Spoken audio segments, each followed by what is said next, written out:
don't use inner tubes? Why not? What's wrong with them? Hey Rob, you got an extra inner tube?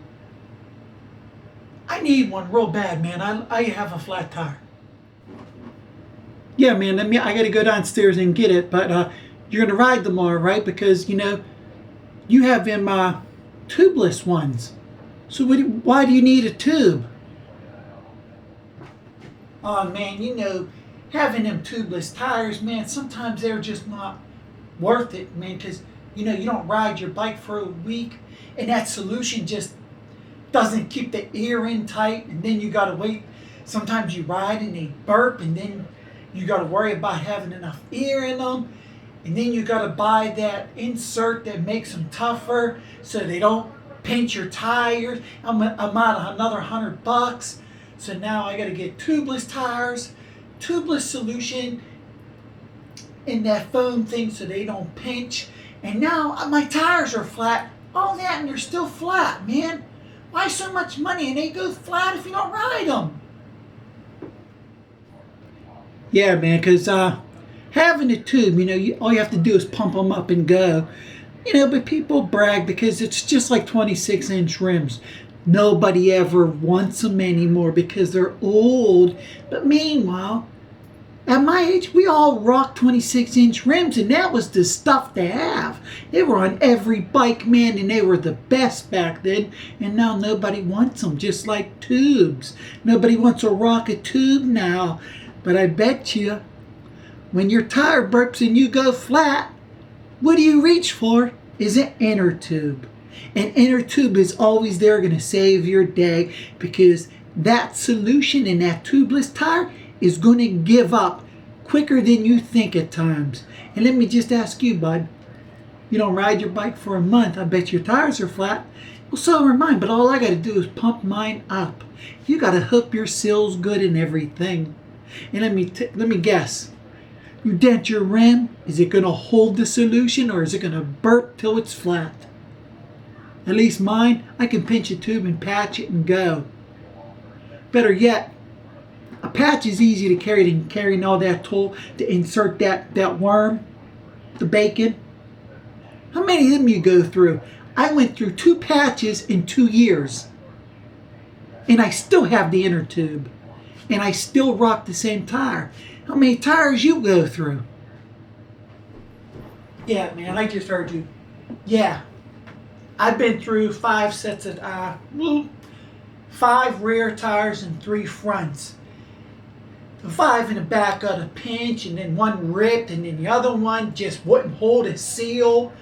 It was because of my rim was dented, and then I had to go straighten that rim out, and hopefully it set, and then it ripped, and then, tires are made so much different now, Rob. They're made thinner. They don't last like the ones you rock, man. You still have that St. Max's tire and the Intense tires, man. How do you keep them so long? But wait, like you said, nobody rocks a 26-inch or nobody rocks tubes because they're so outdated. But yet, when I ride my tubeless, I always carry a tube with me, so tubes are still factored. And I want to tell you that the person who said the new mullet was the only thing they ever heard of, well, if you go back in the 90s, everybody put a 24-inch on the front and a 26 in the rear. That way the front wheel was small enough and thin enough to cut through the dirt. So somebody made a comment that the 27.5 and the 29 is the first mullet. It's not. It's the 24 and 26. Beat that, buddy. Yeah, man, you're right. We was talking about that, how the first mullet and all that, but that guy never heard of people putting 24-inch on the front wheel and then 26 in the rear. And it's right, yeah. It's a big debate on having tubes or tubeless. Me, I'll go tubes all the time because the tires are made better. They're thicker. They don't rip as easy as these new generations of tires. The walls on them are so thin that they rip in the middle of a trail. Me and you went riding all the time, and I caught you having 3 rips in one day. And what did we do? We had to put duct tape in it to keep the tire together. And then we inserted a tube. That day I didn't have a flat tire or a puncture. So the big debate is, are you tubeless or tubes? Drop a comment if you rock tubes or tubeless.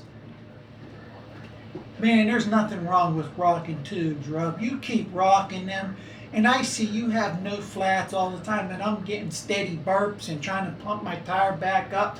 How many times we go and stop at the gas station, I gotta fill my tire up, man. I'm so lucky to have a friend like you to carry all them tubes, because without you with your tubes, man, I would not have a spare one. You helped me out so much on my bike. I appreciate you, bro. Much love to you, because you know a lot about bikes, Rob, and I appreciate you. Appreciate you, bro. Much love back. But yeah, that debate goes big, man. I'll talk to you later, bro, all right? This video is about going tubeless simply because tubes and 26-inch rims, 26-inch wheels are outdated. But yet, I rock tubes and I still have 26-inch rims, wheels, whatever you want to call them. I still have a lot of bikes with that set. So I rock them. I ride them. My friend has a 29er tubeless. He had more issues keeping them pumped up and rim damage. He had rim damage and he couldn't even keep it going. He had to buy a whole new rim at the end of it. So is it worth having tubeless? You know, I just watched a video and they said tubes are still important. Yes, they are. And the rumor was the mullets were first came out when they had the 27.5 and the 29 in the back, or the 29 up front and 27 in the rear. Well, back in my day in the 2000s or the 90s, people used to put the 24-inch in the front and the 26 in the rear. It cut through the dirt a little better on the races. So drop a comment if you still rock tubes or you go tubeless. I know a lot of people are tubeless and they have the 29ers or the 27.5. Drop a comment. This was just something I thought of doing because I still rock tubes and my friend rocks tubeless and he's been having difficulties with it. And he has them set up at a bike shop. So tell me, what do you think? Drop a comment. This is Wanna Ride Bikes. Give me some likes, smash the subscribe, and this is Wanna Ride Bikes signing out.